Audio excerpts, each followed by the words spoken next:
이건 생각만 하면 화가 나기도 하고 부끄럽기도 한 이야기인데요. 저는 사회초년생 때 진짜 아무것도 모를 때 3,500만 원 정도 부동산 사기를 당한 적이 있어요.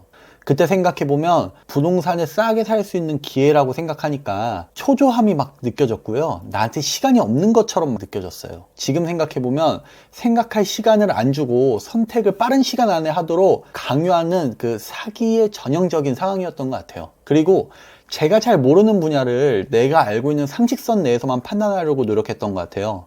몇 억이 왔다 갔다 하는 일을 인터넷 몇 번 끄적끄적 검색해서 판단하려고 한 게 지금 생각해보면 무슨 깡따구인지 참 오만했다라는 생각이 들더라고요. 근데 제가 이런 일을 겪고 나서 깨달은 게 하나 있거든요. 이걸 제 인생에서 투자 관련해서는 가장 중요하게 체크하는 걸로 정했고요. 그 이후에 저의 인생이 정말 많이 달라졌어요. 지금은 40억대 부동산 자산을 소유하고 있는 투자자가 되었는데요. 저를 바꿔준 가장 중요하게 체크하는 이것, 그게 바로 뭔지를 말씀드려 볼게요. 그리고 그런 생각을 바탕으로 제가 무엇을 투자하게 되었는지, 왜 그걸 투자하게 되었는지도 오늘 다 말씀드려 보겠습니다. 투자에서 가장 중요한 걸 말씀드리려면 제가 왜 사기를 당했었는지, 어떤 생각이었기 때문에 속았는지를 먼저 말씀드려야 될 것 같아요. 이걸 정확히 반대로 하는 게 투자에서 가장 중요하다고 생각하기 때문이죠. 사회 초년생 때 한 2016년도 정도였을 거예요. 저는 그때 부동산에 대해 아무것도 모르고 관심도 없었죠. 등기부등본이 뭔지도 모르고 부동산 가면 부동산 소장님들이 알아서 당연히 잘해줄 거라고 생각하는 사람이었어요. 근데 2016년의 분위기가 갑자기 어땠냐 하면 2012년도 13년도 정도에는 부동산 다 망했다, 일본 따라서 인구가 감소한다, 그래서 부동산 사줄 사람이 없다 이러고 있었는데 2016년쯤 되니까 아파트가 1억 2억 오르는 거예요. 지금이야 1억 2억 오르는 게 비교적 일상적이라고 쳐도 그때는 이게 엄청난 거였거든요. 부동산은 진짜 망한 줄 알았으니까요. 그리고 대략 3억짜리가 4억으로 오른 거면 한 30% 정도가 오른 거잖아요. 비율로 따지면 엄청 많이 오른 거죠. 그러다 보니까 제 주변 사람들이 아파트 가격 올랐다고 좋아하고 그렇게 아파트로 차익내서 더 좋은 아파트로 가려고 하는 이야기를 계속 듣게 됐어요. 그러다 보니까 나만 바보같이 회사 생활만 하고 아무 생각도 없이 사나? 나만 뒤처지는 건가? 이런 생각이 막 들기 시작했죠. 그때 회사 근처에서 지역주택조합을 분양한다고 하는 거예요. 땅도 나름 금싸라기 땅에 분양가도 엄청 저렴해서 이래도 되나? 그렇게 생각을 했죠. 물론 지역주택조합이 위험하다는 거는 어렴풋이는 들어봤었어요. 근데 정확히 뭐가 위험한 건지 잘 몰랐거든요. 당시 부모님 지인 중에 부동산 사장님도 계셨었는데 정확히 무엇이 리스크가 생기는 상품에 하면 안 된다라고 시원하게 이야기해 주시는 분이 안 계셨어요. 근데 뭐 사실 다른 사람 탓하는 건 아니고요. 잘 모르는 상품에 몇 억짜리 계약서 사인했던 제가 제일 바보 같은 사람인 거죠. 그래도 무서우니까 인터넷에서 이런저런 내용을 찾아봤었어요. 그러다 보니 토지 확보를 얼마나 했냐가 이 사업의 가장 중요한 부분 중 하나라는 거예요. 그래서 계약하기 전에 물어보니까 토지 확보율이 80%가 넘는다. 나만 믿어라 이렇게 얘기를 하더라고요. 근데 결정적으로 그 말이 거짓말이었습니다. 그 토지 확보율을 지번까지 하나하나 제가 따져보고 증거를 봤었어야 되는데 제가 너무 그때 안일했던 거죠. 여러분은 이 과정이 어떻게 보이시나요? 돌이켜 생각해보면 그냥 제가 잘 모르는 분야에 갑자기 돈 욕심이 나가지고 사기당한 걸로밖에 생각이 안 들더라고요. 그들의 제안은 너무 달콤했고 최종적으로 저는 조합원 계약서에 사인을 했습니다. 그렇게 저는 사기를 당했고 입금한 3,500만 원 중에 일부인 2천만 원 정도는 지긋지긋한 소송들과 경매를 통해서 돌려받았는데요. 당시에 저에게 가장 큰 피해를 입힌 부분은 1,500만 원의 돈을 잃은 게 아니었어요. 당시 저에게 큰 돈이었던 3,500만 원이 묶여 있었고요. 이 분양이 사기인지 확정이 안 된 상태로 시간이 질질 끌리는 상황이 있었거든요. 그러다 보니까 제가 다른 아파트를 그 기간 동안 살 수가 없었습니다. 결론적으로 이 기간 동안 아파트 가격이 이렇게 오르는데 제가 못 샀다라는 게 가장 큰 패착이죠. 그때 차라리 근처에 일반 아파트를 샀었더라면 저의 자산 증식은 훨씬 빨랐겠죠. 사실 이 과정에서 너무 지치고 짜증났었는데요. 저는 모든 걸 포기하는 대신에 이런 생각을 했어요. 내 돈을 노리는 사람이 진짜 많구나. 아무것도 모르면 당하면서 살 수 있겠다.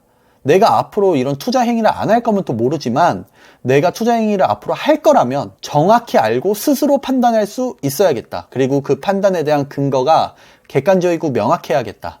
이런 생각을 제가 하게 됐어요. 그리고 이게 지금도 제가 모든 투자를 할 때 무조건 지키는 제 1원칙입니다. 다시 얘기하자면 내가 투자하려는 거를 정확히 알고 있는지, 스스로 판단했는지, 어떠한 근거로 판단했으며 그 근거가 객관적이고 일반적으로 통용되는 근거인지 이 질문에 최소한 답할 수 없다면 투자하면 안 되는 거라고 저는 생각해요. 제가 이렇게 얘기하면 어떤 분들은 이렇게 반론하실 수도 있어요. 그렇게 투자를 어떻게 하냐고요. 모든 부분에서 투명하면 그건 투자가 아니고 예금이라고요. 투자에는 불확실성이 있고 그것이 해결되는 과정에서 수익이 나는 거다라고요. 맞습니다. 동감해요. 저도 그렇게 생각합니다. 그런데요, 절대 양보 못할 내용이 있다고 생각해요. 예를 들어서 월세 받는 부동산이라면 그 부동산의 수익률이 잘 나오는지, 입지는 괜찮은지, 내가 시장 가격보다 싸게 사는 건지, 이런 그 부동산에 대한 펀더멘털은 양보할 수 없는 거고요.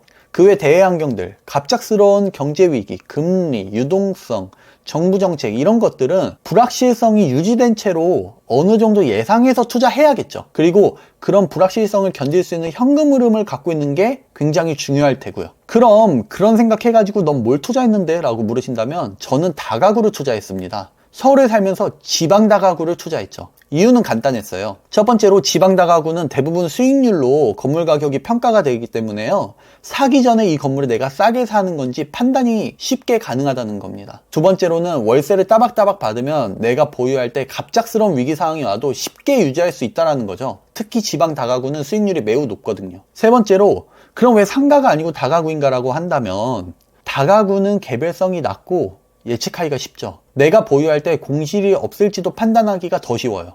내가 가지고 있을 때 전월세 부분도 그 가격도 예측하기가 쉽죠. 이 부분은 조금 더 설명이 필요할 것 같은데요. 상가는 바로 옆 건물, 바로 뒷골목, 그리고 심지어 건물의 같은 층이라고 해도 방향에 따라 가치가 크게 달라져요. 임차인이 바로 옆 칸에 들어오고 내 상가는 공실인 경우도 허다하죠. 그럼 그 상가는 월세를 받기커녕 팔지도 못해요. 은행이자랑 관리비만 폭탄으로 나오는 상가를 누가 사겠어요? 제가 드리고 싶은 말씀은 상품의 균질성이 떨어지니까 초심자에게 리스크가 있다라는 거예요. 근데 원룸은 달라요. 앞집, 옆집, 윗집, 아랫집 이런 위치에 민감하지 않아요. 연식 비슷하고 평수 비슷하면 다 비슷비슷하게 임차가 돼요. 그렇다라는 건 인테리어만 조금 신경 쓰면 동네의 시세 정도의 월세는 충분히 받을 수 있고 그 동네가 공실이 없는 동네라면 내가 사는 물건도 공실이 거의 없을 확률이 높다는 거죠. 이렇게 예측이 쉬우니까 초보 투자자들이 접근하기가 용이한 겁니다.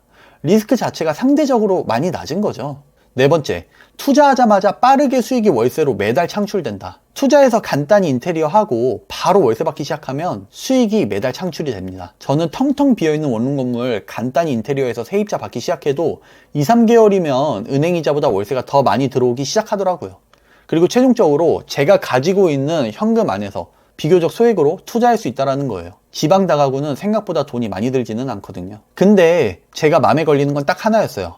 바로 관리 부분이었죠. 제가 서울 사는 직장인인데 갑자기 문제가 생겼을 때 내가 대처할 수 있겠냐라는 거예요. 먼저 세입자들이 컴플레인 반복해서 계속 걸면 어떡하지? 그리고 두 번째로 건물에 갑자기 문제가 생기면 어떻게 하지? 이런 걱정을 했는데요. 근데 이건 생각보다 별로 문제가 안 되더라고요. 먼저 세입자가 집주인한테 전화할 일이 별로 없어요. 보통 가전이 고장났을 때 정도죠. 만약 건물에 문제 있어서 세입자가 전화해주면 오히려 고마운 일이죠.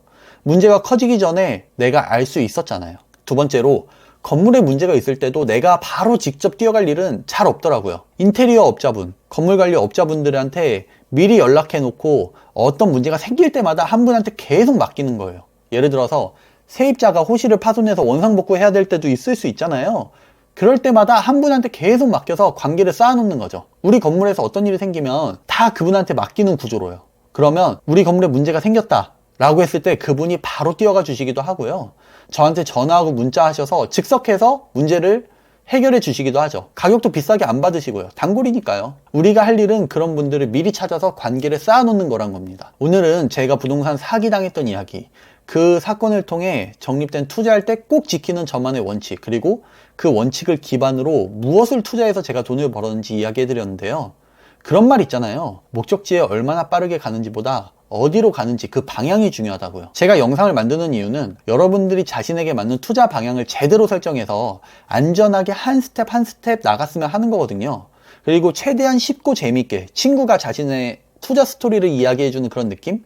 그리고 그 가운데 여러분들에게 인사이트가 될 만한 요소들을 추가하려고 하고 있는데요. 구독자분들이 제가 의도한 방향대로 한 스텝씩 성장하실 수 있도록 일주일에 한 개씩 영상 올려서 여러분들의 성장에 도움이 되도록 하겠습니다. 단지 제 채널이 아직 작다 보니까 새로운 영상을 올려도 여러분들한테 노출이 안 될 수가 있어요. 그래서 구독과 좋아요 눌러주시면 저의 신규 영상을 안 놓치고 시청하실 수가 있으실 겁니다.